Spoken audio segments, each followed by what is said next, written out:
إن الحمد لله نحمده ونستعينه ونستغفره ونعوذ بالله من شرور أنفسنا ومن سيئات أعمالنا من يهده الله فلا مضل له ومن يضلل فلا هادي له وأشهد أن لا إله إلا الله وحده لا شريك له وأشهد أن محمدا عبده ورسوله وقد قال الله تبارك وتعالى في القرآن المجيد والفرقان الحميد أعوذ بالله السميع العليم من الشيطان الرجيم يا أيها الذين آمنوا اتقوا الله حق تقاته ولا تموتن إلا وأنتم مسلمون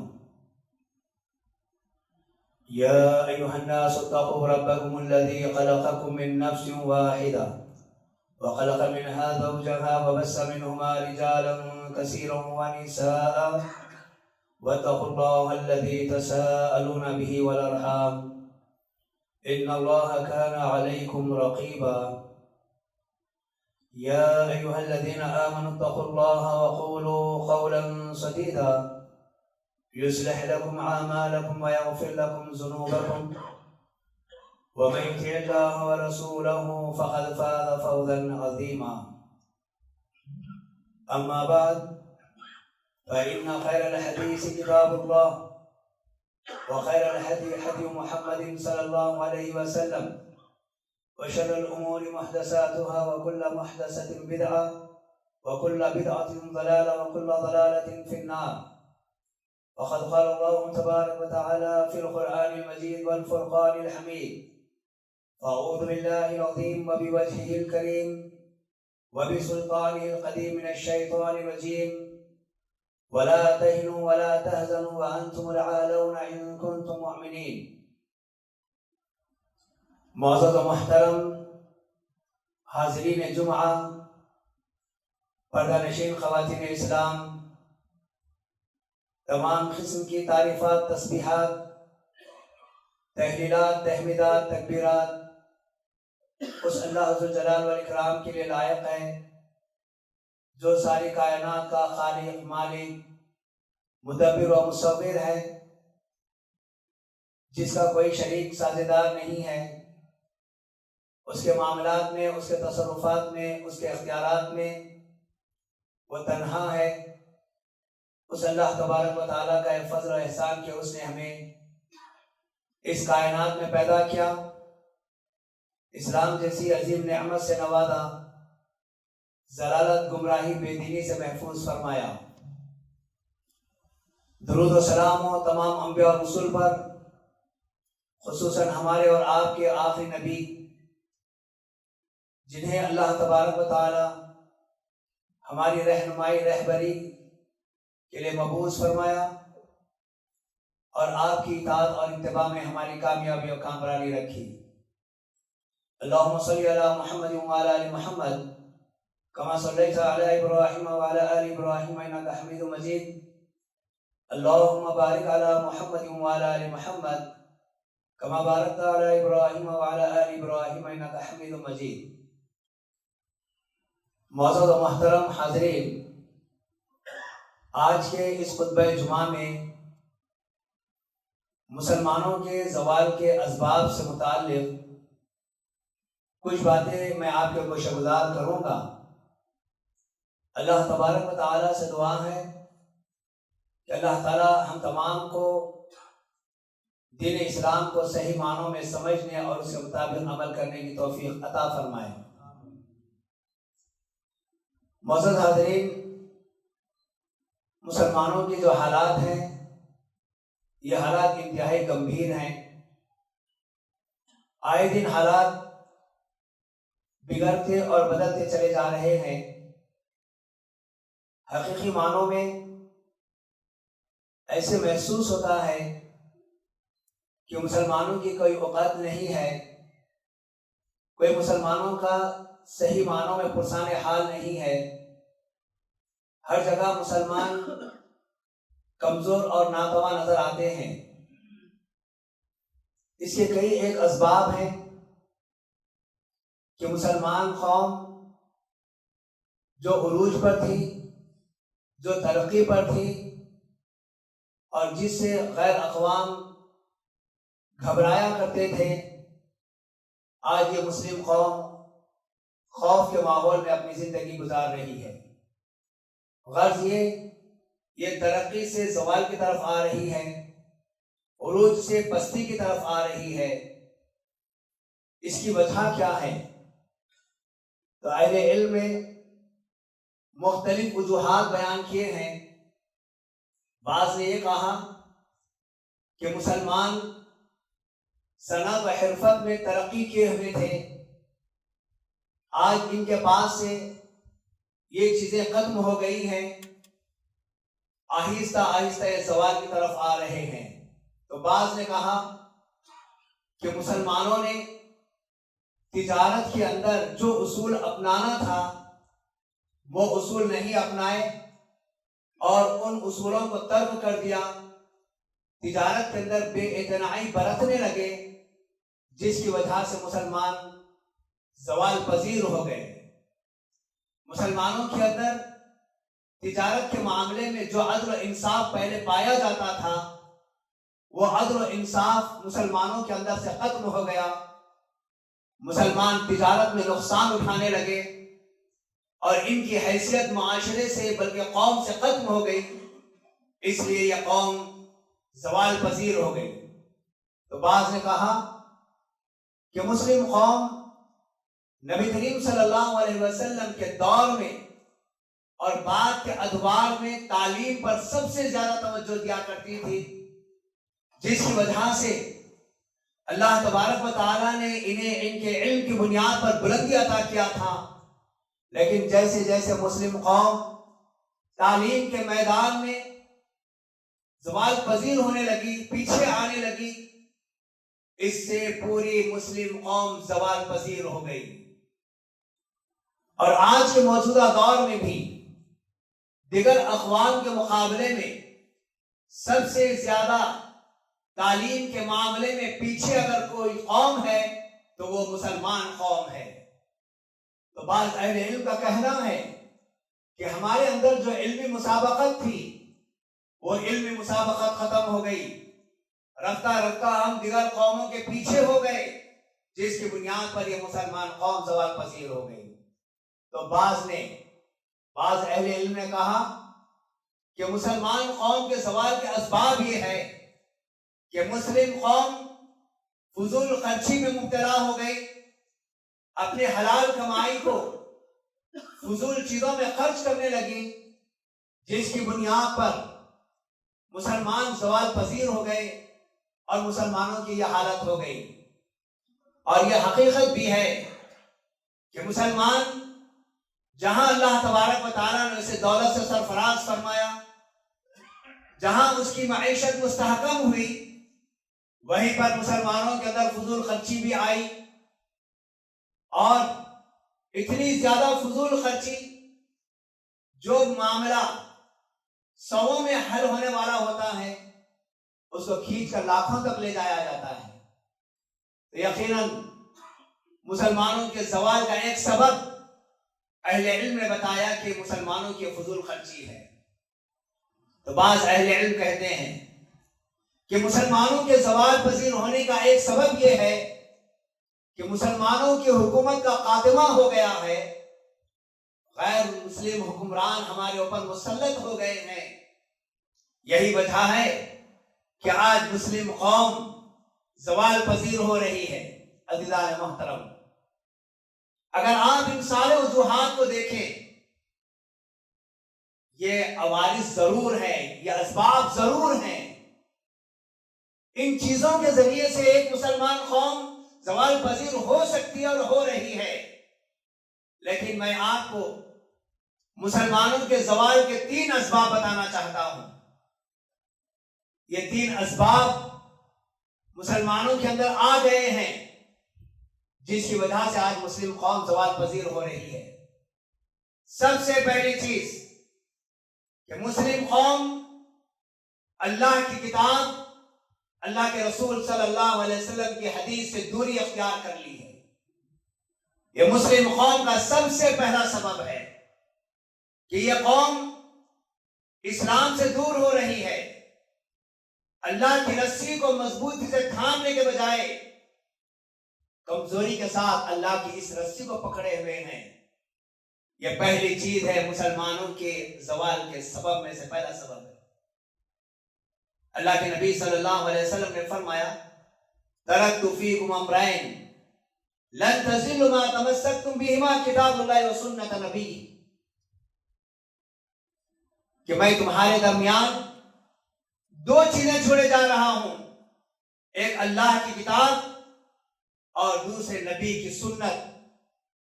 جب تک تم ان دونوں چیزوں کو مضبوطی سے تھام لو گے ہرگز ہرگز تم گمراہ نہ ہوگے۔ اگر اس پر ہم میں سے ہر بندہ اپنے آپ کا جائزہ لے لے یا اپنے آپ کا محاسبہ کر کے دیکھے کتنا ہم نے کتاب اللہ کو اپنایا اور کتنا ہم نے سنت رسول کو اپنایا ہے۔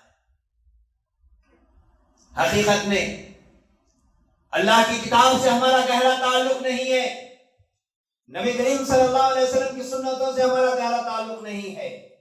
معزز حاضرین، مسلمانوں کا حال بڑا عجیب حال ہے۔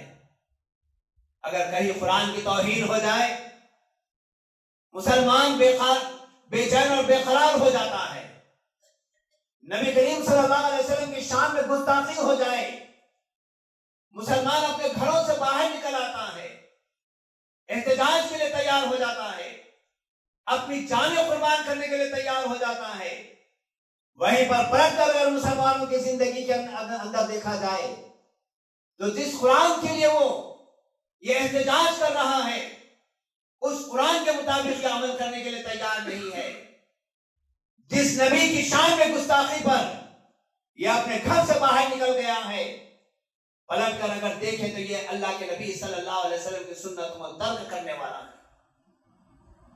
کیا یہ عجیب معاملہ نہیں ہے؟ ہمارے نبی صلی اللہ علیہ وسلم نے کتاب اللہ سنت رسول کی جو تعلیم دی ہے، کیا آج ہم نے اس تعلیم کو صحیح معنوں میں اپنایا یا نہیں اپنایا ہے؟ کسی اور کی طرف دیکھنے کی ضرورت نہیں ہے۔ سب سے پہلے اپنے آپ کا جائزہ لیں، اپنے آپ کا محاسبہ کریں، دیکھ لیں کتنا ہم نے قرآن کو اپنایا ہے اور کتنا ہم نے حدیث کو اپنایا ہے۔ ہم خود اپنے آپ کا جائزہ لے کر فیصلہ کرنے کے قابل بن جائیں گے، اور یقین جانیے یہ قرآن و حدیث کو چھوڑنے کا نتیجہ ہے جو ہم زوال کی طرف آ رہے ہیں۔ معزز حاضرین، اللہ کے نبی صلی اللہ علیہ وسلم نے فرمایا، قرآن کریم میں مختلف مقامات پر اللہ تبارک و تعالیٰ کے فرامین بھی موجود ہیں، نبی صلی اللہ علیہ وسلم کے احکامات بھی موجود ہیں۔ ابراہیم بن ادہم ایک موقع پر اہل بصرہ سے کہتے ہیں کہ اے بصرہ والو، تمہاری دعائیں قبول نہیں ہو رہی، اس بات کی تمہیں شکایت ہے۔ یقین جانو تمہارے اندر ایسے صفات آ گئے ہیں جس کی بنیاد پر اللہ تبارک و تعالیٰ تمہاری دعاؤں کو بھی قبول نہیں کر رہا ہے۔ تم اللہ کی ذات کو جانتے ہو لیکن اللہ تبارک و تعالیٰ کا تم حق ادا نہیں کرتے، تم نمازیں نہیں پڑھتے، جو عبادتوں کا حکم رب نے دیا ہے وہ عبادتیں تم سے نہیں ہوتی۔ رمضان کا مہینہ گیا، مسجد آباد تھی، رمضان کا مہینہ ختم ہوا، مسجدیں وہی پرانی مصلیوں کے ساتھ چل رہی ہیں۔ آخر کیا وجہ ہے؟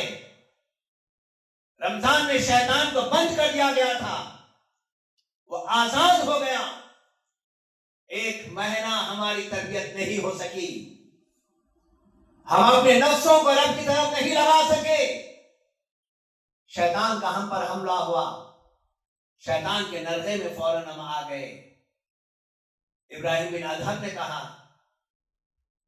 ادیتم عداوۃ الشیطان ووافقتموہ، تم اس بات کا دعویٰ کرتے ہو کہ شیطان سے ہماری دشمنی ہے لیکن تم شیطان کے موافقت میں ٹھہرے ہوئے ہو۔ اور انہوں نے یہ بات بھی کہی تھی کہ تم اس بات کا دعویٰ کرتے ہو کہ ہم اللہ کے رسول صلی اللہ علیہ وسلم سے محبت کرتے ہیں وَتَرَكْتُمْ سُنَّتَهُ، اور تم اللہ کے نبی کی سنتوں کو ترک کر دیتے ہو۔ یہ خرابیاں ہمارے اندر آ گئی ہیں، یہ بیماریاں ہمارے اندر موجود ہیں۔ حقیقت میں ہم نے قرآن سے اپنے تعلقات کو مضبوط نہیں کیا، اپنی زندگی کے اندر نبی کریم صلی اللہ علیہ وسلم کے احادیث کو نافذ نہیں کیا۔ یہ ہمارے زوال کا سب سے پہلا سبب ہے۔ اور جب تک ہم اللہ کی کتاب کو نہیں پکڑیں گے، نبی صلی اللہ علیہ وسلم کی سنتوں کو نہیں اپنائیں گے، ہمارے عروج کی کوئی توقع نہیں ہے۔ اللہ تبارک و تعالیٰ نے قرآن مجید میں ارشاد فرمایا وَلَا تَهِنُوا وَلَا تَحْزَنُوا وَأَنْتُمُ الْأَعْلَوْنَ إِن كُنتُم مُؤْمِنِينَ۔ تمہیں پست ہمت ہونے، غمزدہ ہونے کی ضرورت نہیں ہے، تمہیں سر بلند ہو کر رہو گے اگر واقعی تم ایماندار ہو۔ مسلمانوں کو چاہیے کہ کیا ہم اپنے آپ کو مسلمان بنا یا نہیں بنا یہ دیکھ لیں۔ حقیقت میں چند چیزوں کے اپنا لینے سے، چند امور کے ادا کر دینے سے ہم مسلمان نہیں بنتے۔ ہمیں زندگی ویسی گزارنا چاہیے جیسے ہمارے نبی صلی اللہ علیہ وسلم نے صحابہ اکرام کو بتایا۔ صحابہ اکرام نے جیسی زندگی گزاری ویسی زندگی گزارنے کی کوشش اگر ہم کریں گے تبھی ہم سر بلند ہو کر رہیں گے، ورنہ یہ ذلت، یہ رسوائی، یہ پستی اسی طریقے سے ہمارے ساتھ چلتی رہے گی۔ اور آج جو حالات ہیں اس سے زیادہ گمبھیر حالات ہمارے ہو سکتے ہیں اگر ہم نے اپنے آپ کو نہیں سدھارا۔ تو آئیے عزیزان محترم، یہ سب سے پہلی بات تھی۔ یہی قرآن ہے، اس کے ذریعے سے اللہ تبارک و تعالیٰ قوموں کو عروج پر لے جاتا ہے، اور یہی قرآن کے ترک کرنے کی بنیاد پر اللہ تعالیٰ قوموں کو ذلت کی طرف لے جاتا ہے۔ ان اللہ یرفع بہذا الکتاب اقواما ویضع بہ آخرین۔ یقیناً اللہ تبارک و تعالیٰ اس کتاب کے ذریعے سے قوموں کو عروج عطا کرتا ہے، اور اس قرآن کی وجہ سے بہت سارے لوگوں کو اللہ تعالیٰ ذلت کی طرف لے جاتا ہے، پستی کی طرف لے جاتا ہے۔ جب اس قرآن کو اپنائیں گے، ترقی پر جائیں گے، عروج پر جائیں گے، اس قرآن کو چھوڑ دیں گے تو زوال اور پستی کی طرف آئیں گے۔ اور کل قیامت والے دن اللہ کے نبی صلی اللہ علیہ وسلم اللہ تبارک و تعالیٰ کے سامنے بات کہیں گے، وقال الرسول یا ربی ان قوم اتخذوا هذا القرآن مہجورا۔ اے میرے رب، یہ میری قوم کے لوگ ہیں جنہوں نے قرآن کو چھوڑ دیا تھا، اس پر ایمان نہیں رکھتے تھے، اس کے تقاضوں کے مطابق اس پر عمل نہیں کرتے تھے۔ آج ہم قرآن کریم کی تلاوت کرتے ہیں، یہ قرآن ہمارے دلوں کے اندر نہیں اتر رہا ہے۔ اللہ کے نبی صلی اللہ علیہ وسلم کی ایک حدیث ہے، آپ صلی اللہ علیہ وسلم فرماتے ہیں کہ لوگ قرآن کی تلاوت کریں گے، وہ قرآن ان کے حلق کے نیچے نہیں اترے گا، اور وہ قرآن ان کے سروں سے بلند نہیں ہوگا۔ حقیقت میں آج دیکھا جائے صرف زبانی حد تک یہ قرآن ہمارے پاس رہ گیا ہے۔ اس قرآن کا اثر نہ ہمارے دل پر ہو رہا ہے، نہ ہمارے اعضاء پر ہو رہا ہے، نہ ہماری زندگیوں کے اندر کوئی تبدیلی آ رہی ہے۔ عزیزان محترم، یہ ہمارے زوال کا سب سے بڑا سبب ہے۔ اس کے بعد آئیے دوسری چیز، مسلمانوں کے داخلی اور خارجی فتنے، مسلمانوں کے اندرونی اور ظاہری اختلاف، یہ مسلمانوں کے زوال کا سبب ہے۔ اگر آپ دیکھیں مسلمانوں کے گھروں میں اختلاف ہے، انتشار ہے، مسلمانوں کی تنظیموں میں اختلاف اور انتشار ہے، مسلمانوں کے مساجد میں، مسلمانوں کے مدارس میں، ہر مقام پر مسلمان ایک دوسرے سے الجھا ہوا ہے، اختلاف اور انتشار کا ماحول ہے۔ آج کوئی گھر پرسکون انداز میں زندگی گزارتا ہوا نظر نہیں آتا۔ کیا ہم اس بات سے انکار کر سکتے ہیں؟ ہرگز نہیں۔ اور یہ حالت کیوں ہے؟ اللہ تبارک و تعالیٰ نے ہمارے اعمال کی بنیاد پر ہمارے اندر یہ سب چیزیں ڈال دی ہیں۔ فَأَغْرَيْنَا بَيْنَكُمُ الْعَدَاوَةَ وَالْبَغْضَاءَ إِلَىٰ يَوْمِ الْقِيَامَةِ، ہم نے ان کے درمیان عداوت اور بغض ڈال دی قیامت والے دن تک کے۔ یہ آپس میں لڑتے رہیں گے، اختلاف کرتے رہیں گے، وجہ کیا ہے؟ اسلام سے دوری کا نتیجہ ہے۔ اپنے مفاد کے خاطر اپنے مسائل حل کرنے کا نتیجہ ہے۔ مسلمان قوم الجھ کر رہ گئی ہے، گھر گھر میں اختلاف ہے، انتشار ہے، اور یہ یہاں سے نکل کر بڑی بلندی تک یہ اختلاف کا انتشار جا رہا ہے۔ یہ داخلی اختلاف ہے، داخلی انتشار ہے۔ عزیزان محترم، خارجی فتنوں میں بھی آج ہم مبتلا ہیں۔ ایسے عجیب و غریب قسم کے فتنے ہیں، ہم حق اور باطل کو سمجھنے سے قاصر ہیں۔ اور یہ کیوں ہماری یہ کیفیت ہے؟ اللہ تبارک و تعالیٰ نے کہا یا ایھا الذین آمنوا ان تتقوا اللہ یجعل لکم فرقانا، اے ایمان والو اگر تم تقوی اور پرہیزگاری اختیار کر لو تو اللہ تبارک و تعالیٰ تمہارے اندر فرقان کی صلاحیت پیدا کرے گا اور تمہارے گناہوں سے تمہیں دور کر دے گا، تمہاری مغفرت فرما دے گا۔ اور اللہ رب العالمین ذو الفضل العظیم ہے، عظمتوں اور فضل والا ہے۔ کیوں آج ہماری یہ حالت ہو رہی ہے؟ کیوں ہم اختلاف کے اندر پیدا پڑ گئے ہیں؟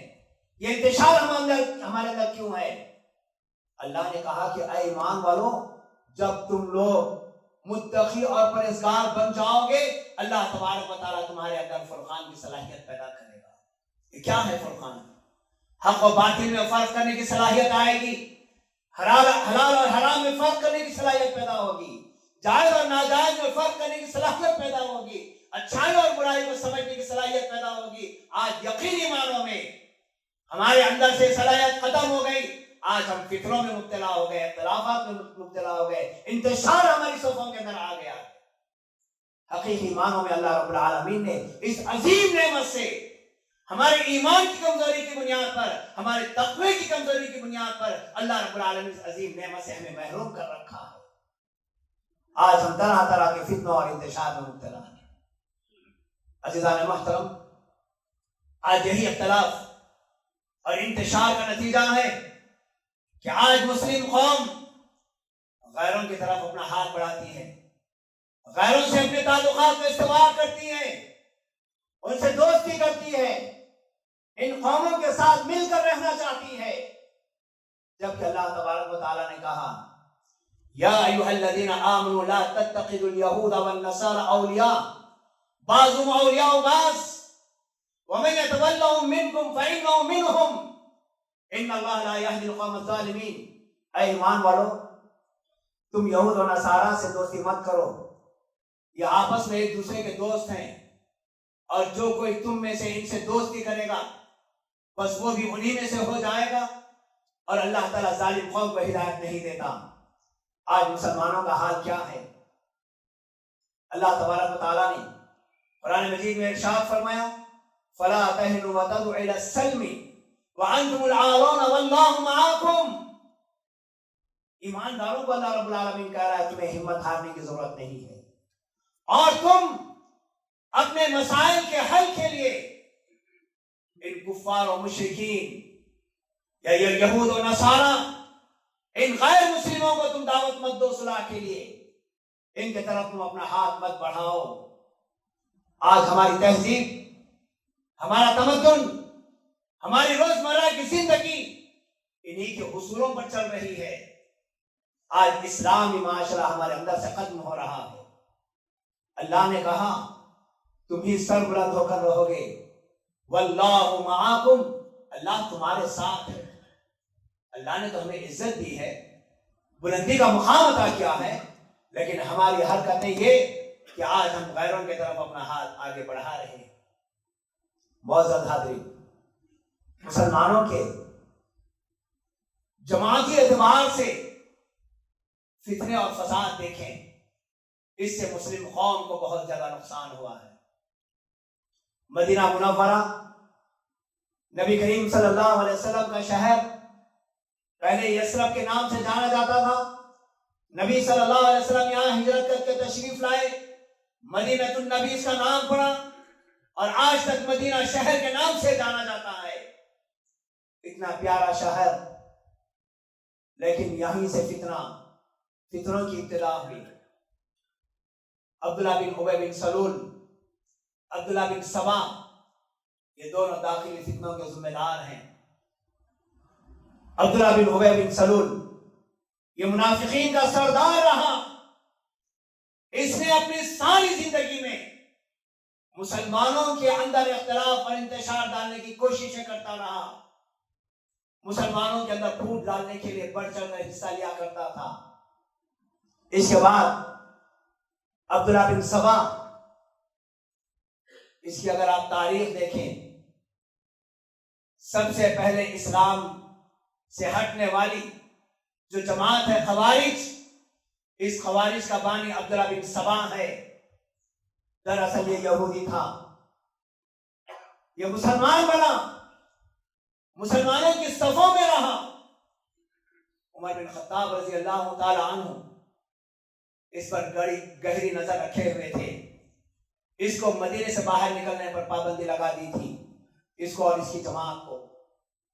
عمر بن خطاب رضی اللہ تعالیٰ عنہ کی شہادت کے بعد عثمان رضی اللہ تعالیٰ عنہ جیسے خلیفہ بنے، قرآن کریم کی آیتوں کے حوالے کے ساتھ رجوع ہوا اور کہنے لگا اللہ تبارک و تعالیٰ کہتا ہے کہ اللہ کی زمین میں گھومو پھرو، اللہ کی نشانیوں کو دیکھو، ہم چاہتے ہیں کہ یہاں مدینے سے نکلے۔ حضرت عثمان رضی اللہ تعالیٰ عنہ نے اس کو اجازت دے دی۔ عبداللہ بن سبا یہاں سے نکلا، بصرہ کا دورہ کیا، کوفے کا دورہ کیا، مصر گیا، دمشق گیا، قاہرہ گیا۔ ان سارے علاقوں کے اندر مسلمانوں کے اندر اختلاف پیدا کیا، کہا کہ علی رضی اللہ تعالیٰ عنہ کے فضائل کا ذکر کیا، علی رضی اللہ تعالیٰ عنہ کے مناقب بیان کیے، اور کہا اللہ کے نبی صلی اللہ علیہ وسلم کے بعد سب سے زیادہ حقدار خلافت کے اگر کوئی ہے تو وہ علی رضی اللہ تعالیٰ عنہ۔ اللہ کے نبی کے بعد سب سے زیادہ حقدار یہی علی رضی اللہ تعالیٰ عنہ۔ اور آپ شیعوں کی تاریخ اٹھا کر دیکھیں، وسائل درجات کے اندر ہے، شیعہ مورخ نوبختی لکھتا ہے شیعوں کا بانی یہی عبداللہ بن سبا ہے، اور وہ لکھتا ہے کہ صحابہ اکرام پر سب سے پہلے لعن طعن کرنے میں اول جو شخص تھا یہی عبداللہ بن سبا تھا، اور اسی نے حضرت علی رضی اللہ تعالیٰ عنہ کی شہادت کو ماننے سے انکار کیا۔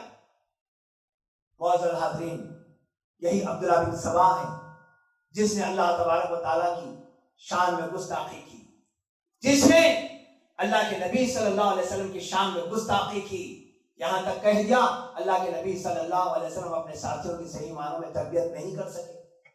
سارے صحابہ اکرام کو اس نے منافق قرار دیا۔ یہی عبداللہ بن سبا تھا جو مسلمانوں کے صفوں کے اندر شامل تھا۔ اور اس کے بعد جو فتنہ رونما ہوا بصرہ میں، کوفہ میں، مصر میں، دمشق میں، قاہرہ میں، نتیجے میں حضرت عثمان رضی اللہ تعالیٰ نے شہید کر دیا۔ مسلمانوں کے داخلی فتنے کا نتیجہ تھا۔ آج اگر ہم غور کر کے دیکھیں، ایسے بہت سارے لوگ ہیں، یہ فرقے تو ختم ہو گئے لیکن ان کے نظریات کے لوگ آج بھی موجود ہیں۔ آج میں آپ کو بات واضح طور پر کہنا چاہتا ہوں، آج ہم اس ملک میں رہتے ہیں، ہم اپنی حالت کو سدھار نہیں سکے، اپنے کردار کو سنوار نہیں سکے، اس مقام پر بیٹھ کر ہم بڑے بڑے ملکوں کی حکومتوں کو تبدیل کرنے کا فیصلہ کرتے ہیں۔ ہمیں کیا اختیار ہے؟ ہم اپنے آپ کو نہیں بنا سکے، اپنے آپ کو سدھار نہیں سکے، لیکن دوسرے ملکوں کے تعلق سے ہمارے نظریات کیا ہیں اور مسلمانوں کے اندر ہم کون سی چیز پھیلا رہے ہیں، اس سے بچنا ہمارے لیے بہت ضروری ہے۔ یہ معمولی بات نہیں ہے۔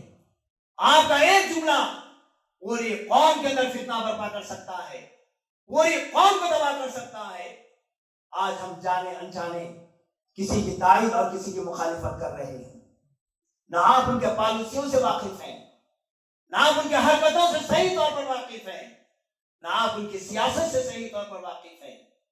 مزید زوال اور انتشار کا شکار ہم بننا چاہتے ہیں۔ اللہ کے لیے سب سے پہلی بات، ایسے موقع پر ہم اپنے آپ کو سدھاریں، اپنے ایمان کو مضبوط کرے، اپنے اندر تقوی اور پرہیزگاری پیدا کرے، اللہ تعالیٰ ہمارے اندر فرقان کی صلاحیت جب دے گا، جب ہم حق اور باطل کے اندر فیصلہ کرنے والے بنیں گے۔ یہ ساری چیزوں میں تو ہم کمزور ہیں اور فیصلے بڑے بڑے ملکوں کے ہم کرنے جا رہے ہیں۔ عزیزان محترم، ہم کسی قوم کو اس موقع پر اچھا یا برا کہنے کا مجاز نہیں رکھتے، نہ ہمیں اس کی ضرورت ہے، نہ ہمیں اس سے کوئی فائدہ ہے۔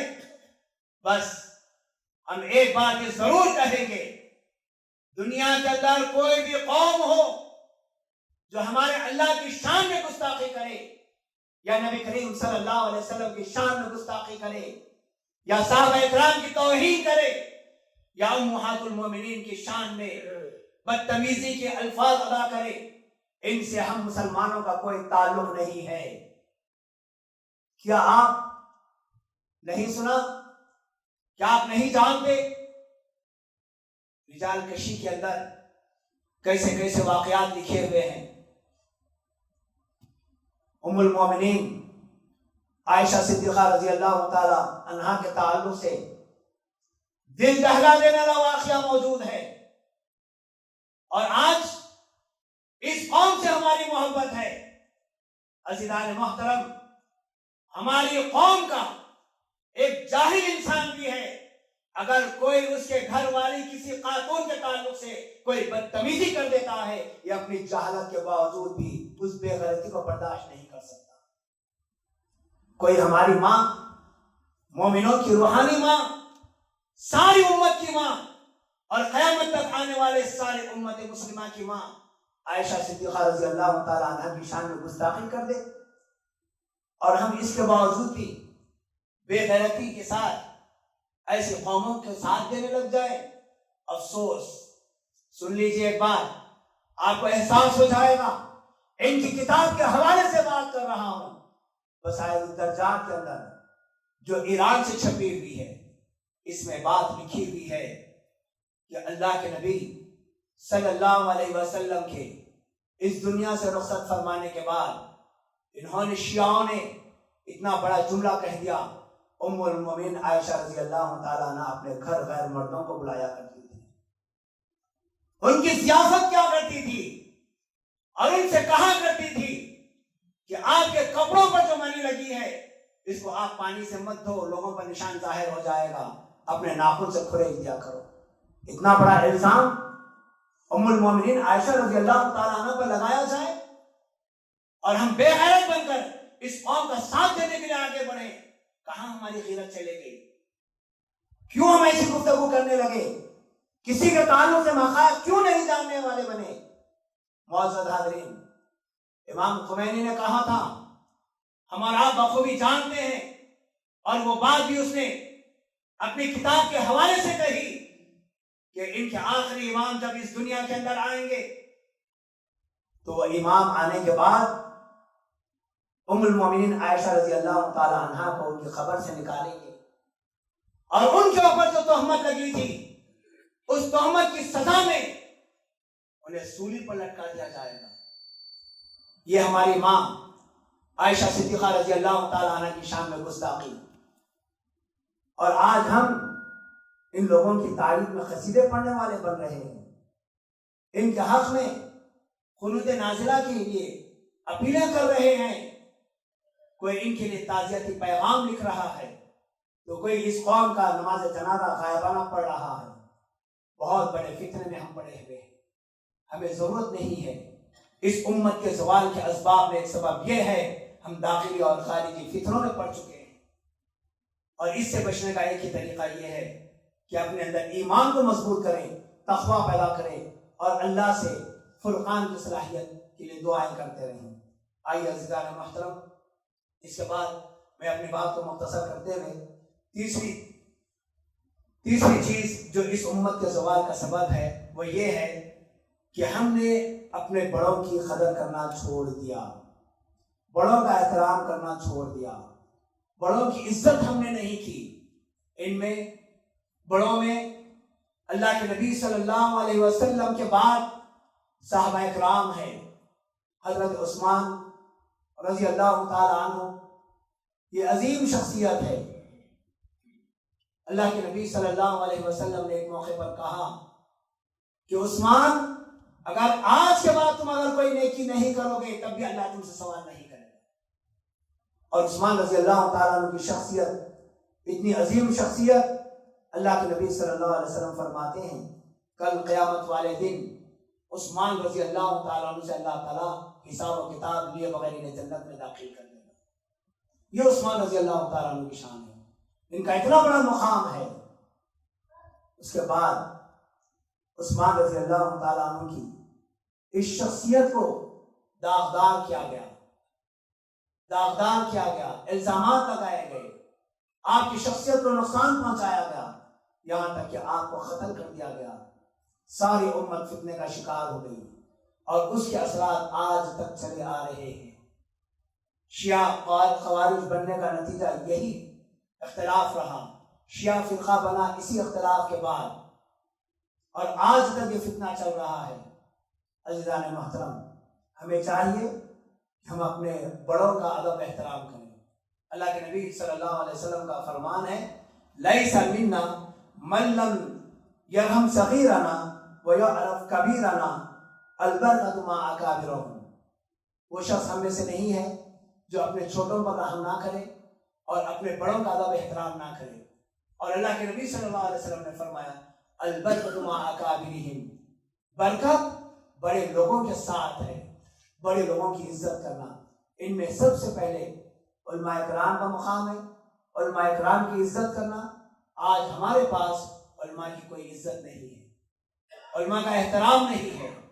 آج ہم غیر عالم کو جتنا عزت دیتے ہیں، جتنی ترجیح ہم غیر عالموں کو دیتے ہیں، علماء کرام کو اتنا آسانی سے ہم نظر انداز کر دیتے ہیں۔ اللہ کے نبی صلی اللہ علیہ وسلم نے فرمایا العلماء ورثۃ الانبیاء، یہ علماء انبیاء کے وارثین ہیں۔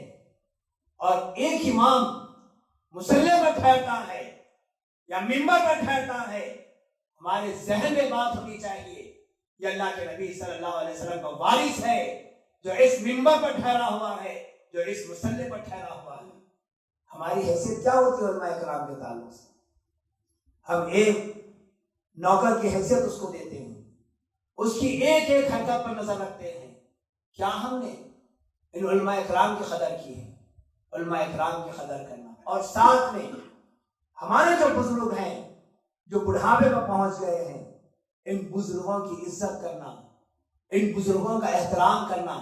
انتہائی معیوب جملے ہماری زبان سے نکلتے ہیں، بوڑھا ہو گیا ہے، سٹیا گیا ہے، عقل اس کی کھو گئی ہے، ایسی گفتگو ہم اپنے بڑے لوگوں کے ساتھ کرتے ہیں۔ یہ امت کے زوال کا سبب ہے، اس سے بچنا انتہائی ضروری ہے۔ معزز حاضرین، ویسے اگر دیکھیں بہت سارے اسباب ہیں، لیکن میں نے صرف 3 اسباب آپ کے سامنے ذکر کیے ہیں۔ سب سے پہلا سبب کتاب اللہ سنت رسول سے دوری، اور دوسرا سبب مسلمانوں کے داخلی اور خارجی فتنے، اور تیسرا سبب مسلمان اپنے بڑوں کی عزت کرنا چھوڑ دیے۔ یہ 3 سبب ہیں جس کی وجہ سے امت زوال کا شکار ہو رہی ہے۔ معزز حاضرین، میں اپنی بات کو یہیں پر ختم کرتے ہوئے اللہ ذو جلال والاکرام سے دعا گو ہوں کہ اللہ تعالیٰ مجھے اور آپ تمام کو ان کہی سنی باتوں پر عمل کرنے کی توفیق عطا فرما۔ اللہ ہم سے جو غلطیاں ہو رہی ہیں، ان غلطیوں کو دوبارہ نہ دہرانے کی توفیق عطا فرما۔ ہمارا تعلق تیری شریعت سے مضبوط کر دے، ہمارے دلوں میں قرآن کی محبت پیدا فرما، نبی صلی اللہ علیہ وسلم کی احادیث کی محبت پیدا فرما، نبی صلی اللہ علیہ وسلم کے اسوے کو اپنانے کی توفیق عطا فرما۔ اے اللہ ہمیں ہر قسم کے داخلی اور خارجی فتنوں سے محفوظ فرما۔ اے اللہ ہماری حفاظت فرما۔ اے اللہ ہمیں اپنے بڑوں کا ادب احترام کرنے کی توفیق عطا فرما، بڑوں کی عزت کرنے کی توفیق عطا فرما۔